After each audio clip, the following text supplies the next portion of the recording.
Hey everyone, many blessings, sending you peace, love, light on this beautiful day. I'm on here just to talk briefly about, the Grammys or whatever.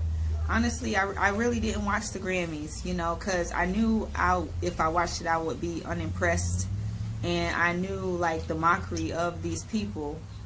And honestly, I watched a few clips of the Grammys just from some YouTubers that were kind of like commenting about it.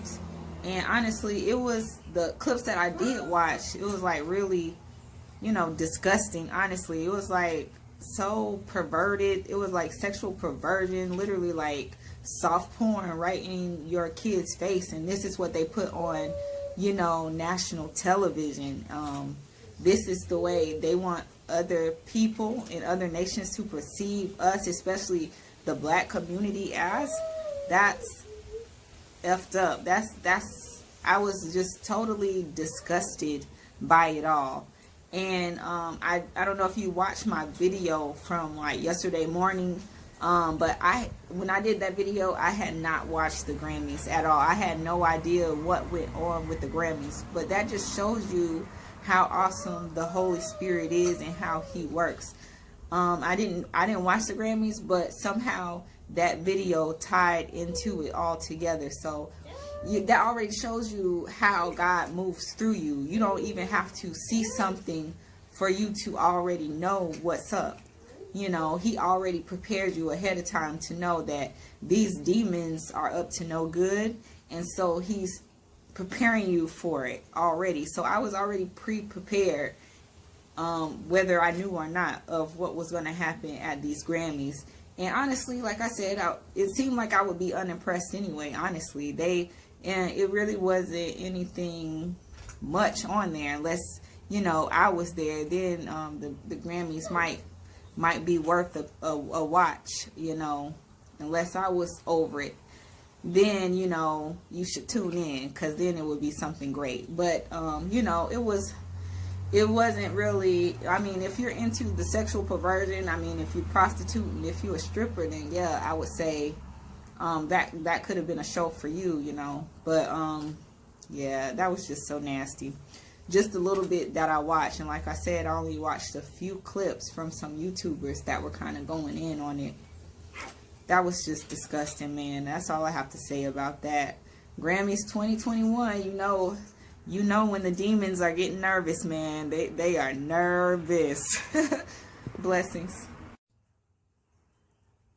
And another thing, when you have God, never back down from a fight. Never back down from a spiritual fight.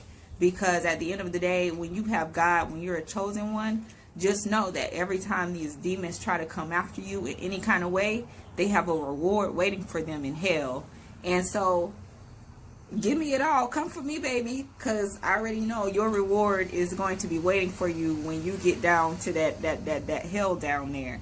So, never be afraid to be in this spiritual war.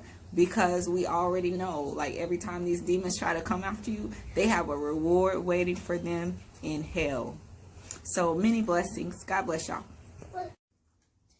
And I told y'all I really didn't want to speak on these celebrities because I feel like they've taken up too much of my time, and that is still remains to be true, because a lot of these people have sold their souls over. They have literally no rights to themselves. But about this Kirk Franklin thing, I think it's really sad that people are taking Kirk Franklin's side over his son, where clearly we all know through evidence in times and times past, all of these people that make it big, whether it's gospel or just industrial music or whatever, we already know anybody that makes it that big, they've had to do something to sell their soul. So I already know that Kirk Franklin, all of these big time preachers, even like TJ, what's his name? Pastor TJ, whatever his name is, pastor, the black pastors and all that stuff that, that we already know that they've sold out. So what makes you think Kirk Franklin didn't do the same thing? You know, just because he was a popular gospel music and just because you still listen to his music, he sold out. And I do believe his son, and I believe that that's how he talks and treats his son on a regular basis, because we already know that his son was from a previous lady that he was dating or married to when he was age 18. So we already know there was probably not an emotional attachment to her. So I'm sure he's shown favoritism to his other kids that are with his now wife, because he cares more about her.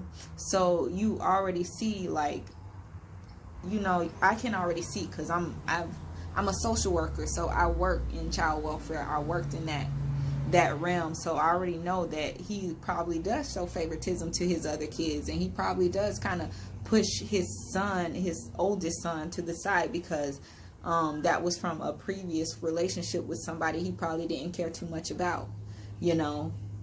So, and you know, where the son had like the dragon sacrifice, we already know that these demons, you know, do sacrifices. They sacrifice relatives all the time. So I mean, I have to agree with his son in this, and it's really sad that a lot of people are taking Kirk Franklin's side, because when you put two and two together, I mean, the evidence is all there that, you know, this is again mockery of God. You know, Kirk Franklin is mocking God right in front of people's faces and trying to say, you know, you see what I can get away with. I can literally cuss my son out. I can literally treat my son this way, and everybody takes my side for it. So he's trying to place himself above God. And like I said, pride comes before destruction. And you know, what goes around comes around. And you know, his time is going to come too, just like a lot of these celebrities. Because like I said, like the Holy Spirit has been telling me, there's going to be another wave of these people just dying off. And so, you know, just be aware and just be vigilant in these times. You know, and that's all I have to say. Many blessings.